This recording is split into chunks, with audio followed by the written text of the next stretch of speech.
또 고난 주간을 지나고 있습니다. 예수님의 그 십자가에서 당하셨던 그 고난, 대제사장의 그 법정과 빌라도의 법정에서 당하였던 그 수치와 모욕, 로마 병정들에게 채찍에 맞고 또 모욕을 당했던, 그리고 그 무거운 십자가를 지고 그 동산에 올랐던, 그리고 그 십자가에서 어떻습니까? 십자가의 고통이라고 하는 것은 어떻게 보면 인간이 느낄 수 있는 가장 큰 고통을 오랜 시간 동안, 어떻게 보면 가장 잔인한 형벌 중에 한 가지였죠.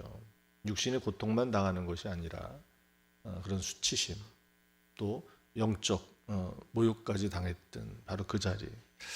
오늘 우리는 그 예수님이 어떤 고난을 당하셨어라고 기억하는 것만, 다시 되새기는 것만이 오늘 우리가 이 사순절의 고난의 절기를 지나는 것이 아닙니다.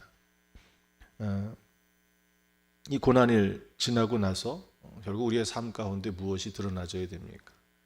예수님께서 그 십자가에서 그냥 그 죽음으로 끝났다면 아마 다른 십자가에서 죽었던 사람들과, 아니 그 후에 그 십자가에서도 죽어야 됐던 사람들과 별반 다르지 않을 거예요. 그러나 예수님께서 그 십자가의 죽음 끝에 무엇이 일어났죠? 부활하신 정말 놀라운 사건이, 바로 오늘 우리가 이 고난의 주간을 지나는 것은 단순히 예수님의 그 십자가의 고난을 기억하는 것뿐만이 아니라 그 고난을 지날 때 우리의 삶 가운데도 어떻습니까? 그를 통하여 믿음의 열매가 맺혀지는 그런 일로 이어져야 될 줄 믿습니다. 바울은 오늘 본문의 말씀 속에서 성령의 9가지 열매를 우리에게 가르쳐주고 있습니다. 이 열매들을 찬찬히 살펴보면 어떻게 보면 도덕적인 규범이나 아니면 종교적인 열심들로도 설명할 수 있는 단어들이죠. 그렇지만 그것만을 말하고자 하는 것이 아니라는 거예요. 또 그것이 인간의 노력에 만들어진 산물이냐라고 하면 그렇지 않다라는 것입니다. 이 성령의 9가지 열매는 바로 그 고난을 지난 이들이, 그 십자가를 지난 이들이 맺혀지는, 그리고 그것은 인간의 노력이 아닌 성령께서 우리에게 주시는 은혜라고 하는 것입니다. 결국 이 성령의 열매가 무엇이냐라고 하면, 결국 믿음은 무엇입니까? 삶의 변화예요. 삶의 변화예요. 회개가 무엇이죠? 돌이키는 거예요. 방향을 바꾸는 거예요. 결국 그것은 우리의 인생의, 내 삶의 근본적인 변화가 있어야 되는 것입니다. 그러나 그 근본적인 변화는 무엇으로 이루어질 수 있는 겁니까? 인간의 노력과 열심으로 되는 일이 아니라는 거예요. 성령의 열매, 이것조차도 무엇인 거예요? 하나님의 전적인 은혜 속에서. 그렇다고 우리가 아무것도 하지 아니하고 그냥 성령께서, 하나님께서 나에게 주시는 것으로 그냥 아무것도 하지 않고 그냥 머물러 있는 상태를 말하는 것 또한 아닙니다. 인간의 노력으로 만들어지는 것은 아니지만, 그러나 그것은 어떤 것이에요? 그 성령을 사모하고 성령께서 우리에게 이와 같은 은혜를 주시고 은사를 주시고 또 우리에게 이와 같은 열매를 맺게 하실 때 우리가 그것을 어떻게 해야 되는 거예요?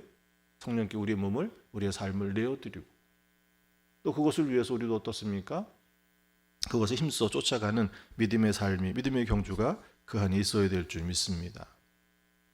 요한회슬 목사님은 로마서 8장에 있는 말씀을 그렇게 설명하고 있어요. 그리스도 예수 안에 있는 자에게는 결코 정죄함이 없다. 이 말씀은 용서의 선언으로 끝나지 않고 이것이 무엇인 거예요? 우리의 삶의 근본적인 변화. 이제는 죄 가운데 살아가는 삶이 아니라 우리의 삶이 무엇으로 살아가야 되는 거예요? 그의 말씀과 그의 은혜로 살아가는 삶에 되어져야 된다라고 하는 것입니다. 그때 비로소 믿음으로 이롭다 되어진 그 순간부터 무엇이 시작이 됩니까? 성령의 인도하심이 우리의 삶 가운데 시작이 되는 거예요. 그리고 그 끝은 어떻습니까? 자연스럽게 우리의 삶 가운데 그런 믿음의 열매들을 맺게 될 것이라고 말씀하고 있습니다. 오늘 바울이 이야기한 9가지 열매, 사랑, 희락, 화평, 오래 참음, 자비, 양성, 충성, 온유, 절제. 어떻게 보면 이 사랑은 모든 열매의 근원이 됩니다. 희락과 화평이라고 하는 것은 그 사랑이 흘러 우리 마음에, 우리 깊은 내면에 평안을 가져다 주고요. 또 이 9가지 열매가 각각 하나씩 개별적으로 존재하는 일이 아니라는 거예요. 물론 이것이 9가지 열매 중에 누구에게는 어느 것이 더 커 보이고 어느 것이 좀 작아 보이고 그럴 수는 있겠지만, 이것이 어떻게 보면 우리의 삶 가운데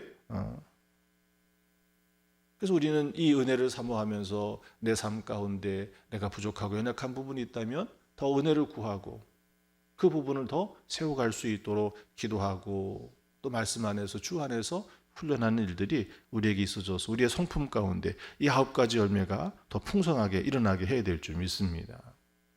성령의 열매는 예수 그리스도를 참되게 믿는 우리에게 나타나는 영적 표징이라는 거예요.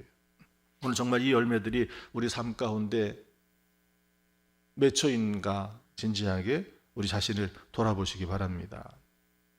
정말 우리가 이 사랑의 열매가 있다면 이렇게 주님처럼 우리의 친구들을 위해서 내 친구를 위하여 내 생명을 내어주는 그런 사랑을 하고 있느냐라고 하는 거예요. 주님께서는 어떻습니까?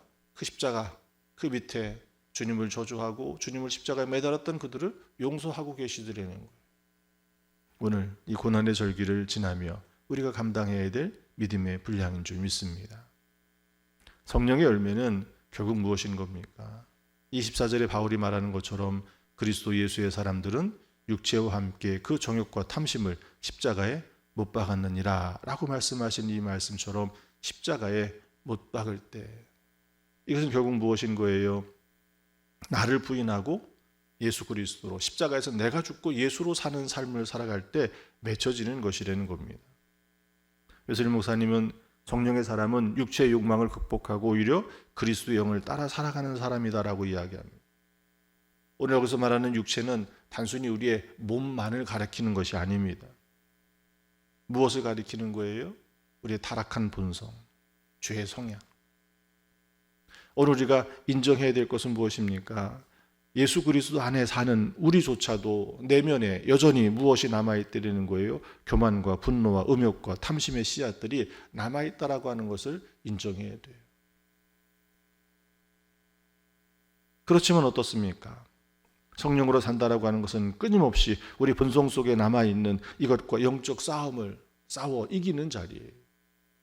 결국 믿음은 무엇입니까? 결단하는 거예요.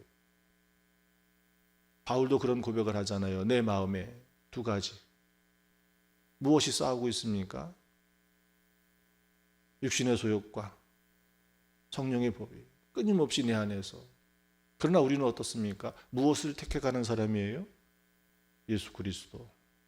주님의 그 은혜와 사랑을 입었으니 우리가 그 믿음을 택하여 가는 것이 오늘 우리가 끊임없이 영적 그 싸움 가운데 그것에 굴하지 아니하고 그것이 오늘 우리의 믿음이 되어야 될 줄 믿습니다. 성령의 열매는 그러니 쉽게 열미는 것이 아니라는 것이죠. 십자가를 지고 그리스도를 따르는 매일의 정욕과 탐심에 싸워 이기는 그 선택을 하는 사람들만이 맺을 수 있는 열매가 또한 이 성령의 열매라고 하는 거예요. 오늘 우리는 십자가의 그 능력 앞에, 십자가 앞에 오늘 우리가 온전히 서 있을 때만이 우리의 죄의 정욕에서 떠날 수 있습니다. 그것을 통해 우리의 삶 가운데 성령의 열매를 맺어갈 수 있다라고 하는 것입니다. 성령의 열매는 무엇으로 확인할 수 있습니까? 성령의 열매는 세상 속에서 우리의 삶을 통하여 드러나지게 되어 있습니다. 바울은 오늘 말씀에서 무엇을 말합니까? 이것들을 금지할 법이 어디 있겠느냐? 성령의 열매는 어떻게 보면 율법의 요구를 뛰어넘는 거예요. 하나님의 그 나라의 그 삶이 우리의 삶을 통하여 드러나질 때 외슬림 목사님은 이 성령의 열매들을 통하여서 하나님께 영광을 돌릴 수 있고 세상 속에서 복음의 빛을 드러내는 증거가 되어질 것이다라고 우리에게 가르쳐주고 있습니다. 단순히 그냥 내 속 사람만이 변화되어서 내 안에 그냥 맺혀진 열매로만이 아니라 이것이 우리의 삶 가운데 가정에서 교회에서 또 우리가 살고 있는 일상의 삶의 자리에서 이 열매가 드러나줘야 되는 거예요. 사랑으로 이웃을 섬기는 자리에. 그러나 그것이 구체적인 행동이 있어야 됩니다. 온유함으로 분노가 일어나는 다툼이 일어나는 곳에 그들을 화평케 하고 부드럽게 할 수 있는 그 자리에 절제를 통하여서 오늘 우리의 삶 가운데 악한 영이 세상에 주는 유혹에서 그것을 지혜롭게 선택해 나아가고, 세상에서 우리는 어떤 존재입니까? 바울이 말했던 것처럼 오늘 우리는 그리스도의 편지예요. 세상 사람들은 나의 삶을 통하여서 내 열매를, 내 삶의 믿음의 열매를 통하여서 그들이 무엇을 읽는 거예요? 그들이 예수 그리스도, 하나님의 그 나라를 읽어 나가는 것입니다. 그러니 오늘 이 성령의 열매는 단순히 내적 내 변화로만 끝나는 것이 아니라 오늘 우리의 삶 가운데 삶으로 드러나지는 열매가 되어져야 될 줄 믿습니다. 그러나 우리가 기억해야 될 것은 무엇입니까? 십자가의 고난 없이 그 성령의 열매는 맺을 수 없다라는 거예요. 하늘의 씨앗이 땅에 심겨졌을 때 그것이 그냥 그대로 있다면 어떻습니까? 그것이 그대로 있다면 그냥 씨앗으로 있는 거예요. 그렇지만 그것이 땅에 심겨져서 썩을 때 죽어져야만이 거기에 싹이 나고 자라서 열매 맺는 역사가 일어납니다. 그러나 오늘 우리가 이 성령의 열매를 맺혀지는 것은 십자가에서 내가 죽고 예수로 사는 삶이 되어야 될 줄 믿습니다. 성령의 열매가 없는 믿음은 헛된 믿음이고, 진정한 믿음은 반드시 그곳에 이런 성령의 열매를 맺혀지게 될 것이라고 하는 이 말을 우리는 기억해야 될 줄 믿습니다. 오늘 이 새벽에 우리가 함께 이렇게 기도했으면 좋겠습니다. 주님, 제 삶에 성령의 열매가 맺히게 하소서. 사랑과 희락과 화평이 제 삶 속에서 드러나게 하시고 주님의 뜻에 따라 거룩하고 충성된 삶을 살게 하소서. 이 기도가 우리의 기도가 되시기를 축원합니다.